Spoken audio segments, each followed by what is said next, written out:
I gotta admit, this was a real eye-opener, and not as a joke. It's the whole Uchiha Sharingan thing. And you understand. This song I was giving my latest review of Naruto Shippuden episode 358, the Coupd'Etat. Alright, it starts off as Itachi and Kakashi are changing positions with the Anbo, who are under surveillance under the on the Uchiha home. Remember, the Uchiha has been persecuted ever since the Nine Tails attack 6 years ago. Oh, that's the ones who caused it. Right? But and ever since then they've been persecuted and isolated. But the Uchiha are smart at that. They know they're being watched, and they know they're smarter than you think. Even Itachi lets Kakashi know this. It also gets to know that during the Nine Tails attack, that he was in the third Hokage tried to even use the Uchiha, use them to tame the Nine Tails, to see if they can calm it down. But the problem is Danzo and his ridiculous suspiciousness and everything. He doesn't trust the Uchiha at all, because he wants to follow the ideals of the second Hokage, that he had the Uchiha persecuted for that. I mean, come on, give us a break already. I mean, you know how stingy Danzo is. He's known as the shinobi of darkness. He's always sneaky. He always has his own agenda. But as the Nine Tails keep on his rampaging, Hiruzen doesn't use the Uchiha. He only uses them as guards to safeguard the civilians. You get to even see young Itachi as he's holding Sasuke. Baby Sasuke. He was just born in a month.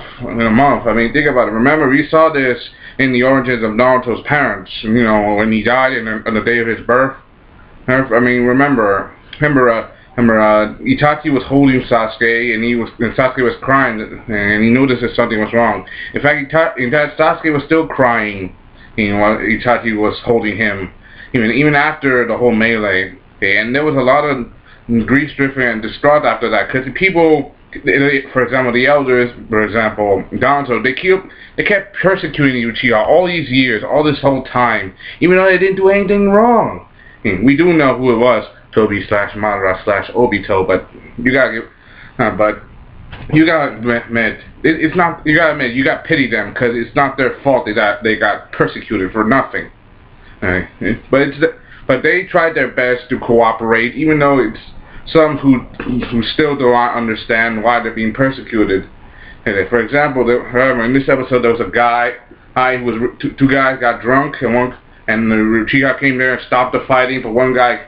I said, go to hell, because you caused the Nine Tail incident. Uchiha got mad, got a little rough with him, and took him into custody. And because of that, they got pissed, because they're saying you're the one responsible for the attack, even though they're completely innocent.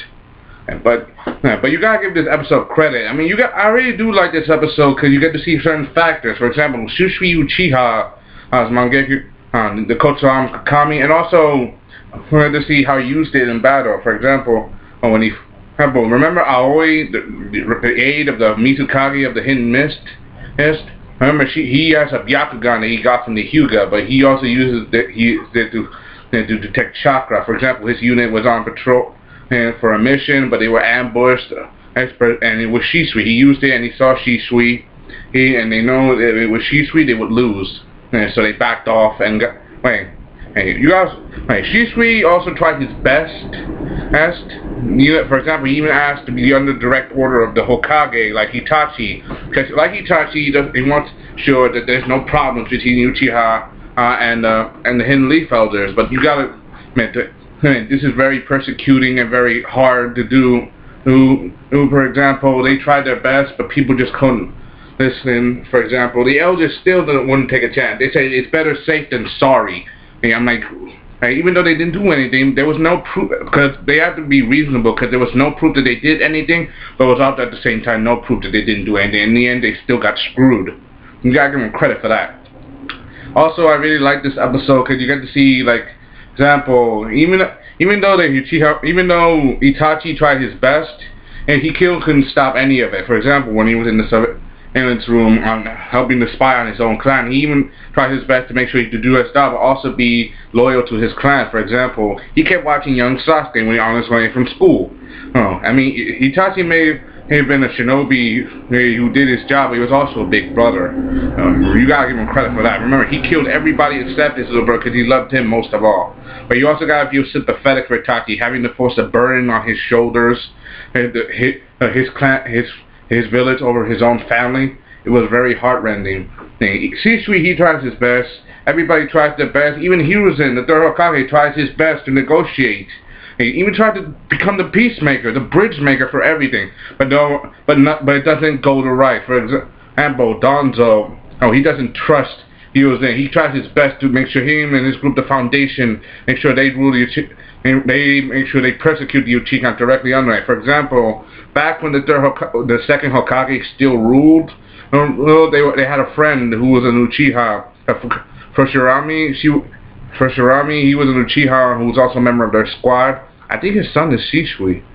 Uchiha. His son is Shisui, and he is Itachi's best friend, and he gave everything for the Uchiha. But that's the problem with Danzo. He's always greedy and ambitious, and always wants to make sure everything goes his way, no matter what the sacrifice. Everything tries their hard. I mean, they try their best in every. For example, Itachi. He followed Fukaku. He followed the clan leader of the Uchiha, the one who was in charge of the Coupd'Etat. He's trying to make sure that Itachi goes on a certain meeting and make sure that his Uchiha clan follow orders, not to make sure that things don't go so rough before they do what they need to do. For example, the Coupd'Etat. But Itachi, he's trying to make sure that he does his mission, which is to spy on the Uchiha. Okay, he's loyal to Uchiha first. He's loyal to the village than his own clan, even though he tries his best to avoid the subject. In fact, Shisui feels the same thing. After all, they both best friends, but things don't go very good very fast. For example, after Shisui pleads with the third Hokage to be under his direct order, the third Hokage assigns Shisui to be under guard, under Anbu, to work with the Anbu under direct order to make sure the negotiations with the Uchiha. But Danzo is not having it.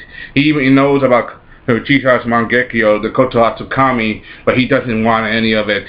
He thinks that if you use the Uchiha, the jutsu on the Uchiha, most likely think they won't work on them and it won't be right. In fact, there's even a chance you can use your Uchiha, your jutsu on me. He even tries to take his eye. Remember, he stole Shusui's eye. And at first it doesn't work. He places it under Genshutsu, but Danzo shakes it off. He steals the eye and places it in front of his own. And then the eye turns white, right? Remember his Sharingan is a particular brand. Remember, Shisui can't be used unless you have strong chakra, for example, Senju chakra, for Mojo Chimaru's experiments.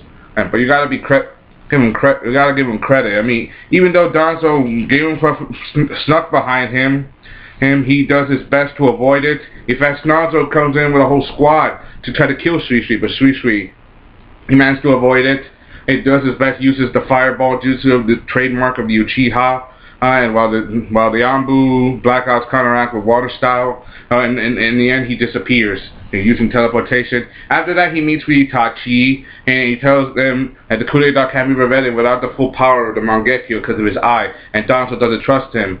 In fact, he makes the ultimate sacrifice. Shisui took his other eye out and gave it to Itachi, because you're my best friend. I'm trusting you. Please honor the Uchiha Mei. And he just jumps off the edge of the river and kills himself. He gave his life for his own family, his friends, his clan. He literally sacrificed his own death. And Itachi didn't want him to die at all. In fact, that's how his Mangekyo Sharingan awakened. You see, a Mangekyo, if those of you still don't know what the Mangekyo is, let me explain. The Mangekyo Sharingan is a certain Sharingan that only awakens when you lose someone you care about the most, an emotional loss.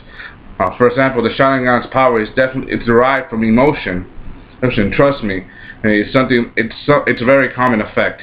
And even after that, after he's awakened the Mangekyo, Itachi does his best to protect what Shisui on. He even talks to Kakashi, saying, because Kakashi told him the Sharingan I got was from a gift from a friend and I made a promise to him. Do you honor that promise? And he says yes.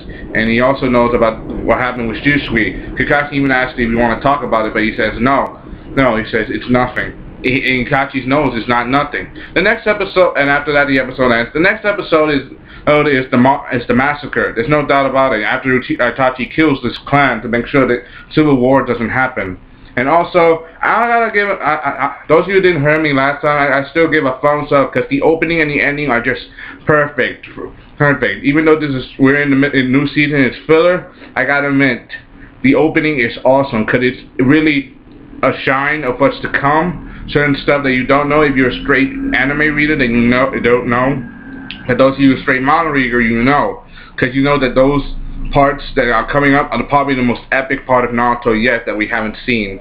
Trust me, it's really good. If those of you know what I'm talking about, those of you don't know what I'm talking about. Those of you don't, those of you don't. It's a very good. I put the link down in the description. Hope you enjoyed. Thanks for watching. This is Sellavin Adams, and latest review of the Coupd'Etat of Naruto Shippuden episode 358. Hope you enjoyed. Thanks for watching. Comment, subscribe. Signing off.